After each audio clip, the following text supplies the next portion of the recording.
2,000 years later.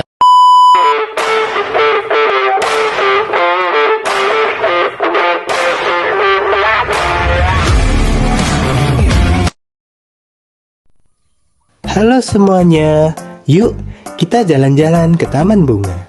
Pernah nggak sih kalian melihat kupu-kupu berterbangan di taman bunga?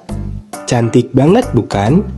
Mereka bukan cuma cantik, tapi ternyata mereka punya misi penting buat kelangsungan hidup tumbuhan loh, yaitu membantu penyerbukan atau polinasi. Hari ini kita akan belajar bersama, melihat langsung gimana proses polinasi terjadi, khususnya pada bunga Zinnia elegans yang dibantu oleh si kupu-kupu mungil dari spesies Pelopidas mathias. Yuk kita mulai. Nah, sebenarnya polinasi apa sih? Polinasi atau penyerbukan adalah proses berpindahnya serbuk sari dari bagian jantan bunga, yaitu kepala sari atau anter, ke bagian betina bunga, yaitu putik atau stigma. Setelah itu, butiran serbuk sari akan masuk ke ruang bakal biji untuk membuahi sel kelamin betina pada bunga.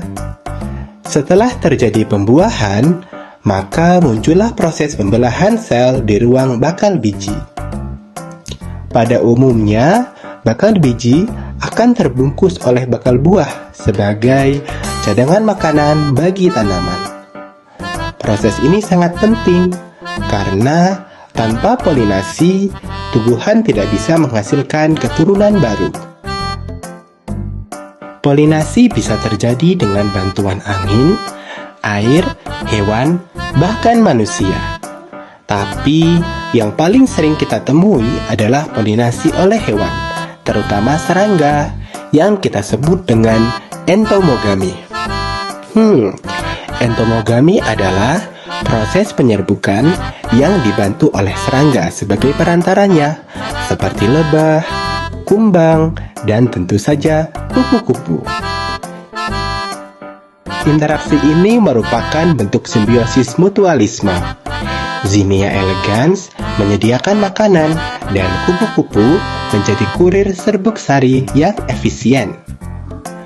Kombinasi antara warna cerah, aroma, dan nektar pada bunga zinnia, serta perilaku makan kupu-kupu menjadi faktor penting suksesnya polinasi. Sekarang kita masuk ke bagian paling menarik. Ini dia, bunga Zinnia elegans. Bunga cantik dengan warna mencolok, seperti merah, ungu, atau kuning cerah.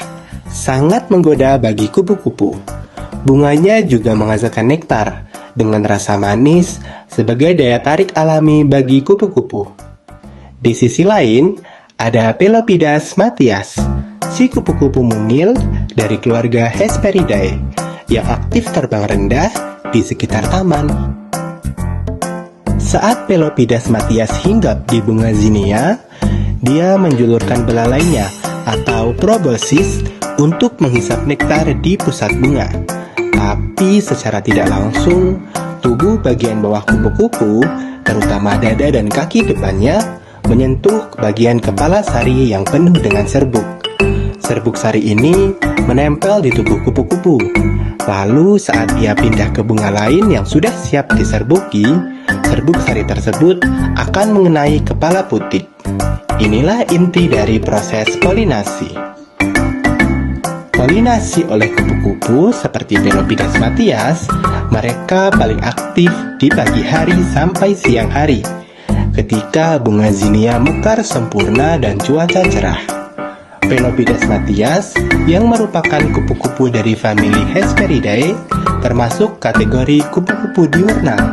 Artinya, mereka aktif pada siang hari, dengan waktu puncak aktivitasnya pada pukul 8 hingga 2 siang. Mereka sering mengunjungi bunga untuk menghisap nektar, terutama pada tanaman dari famili Rubiaceae dan Asteraceae, termasuk bunga Zinnia elegans yang cantik ini. Wah, keren ya! Ternyata polinasi bukan sekedar proses alami biasa, tapi tetapi merupakan kerjasama apik antara bunga dan polinator. Serangga, termasuk kupu-kupu, bukan cuma indah dipandang, tapi juga berjasa besar bagi kehidupan tanaman. Mereka adalah penyerbuk alami yang membantu menjaga keberlangsungan ekosistem.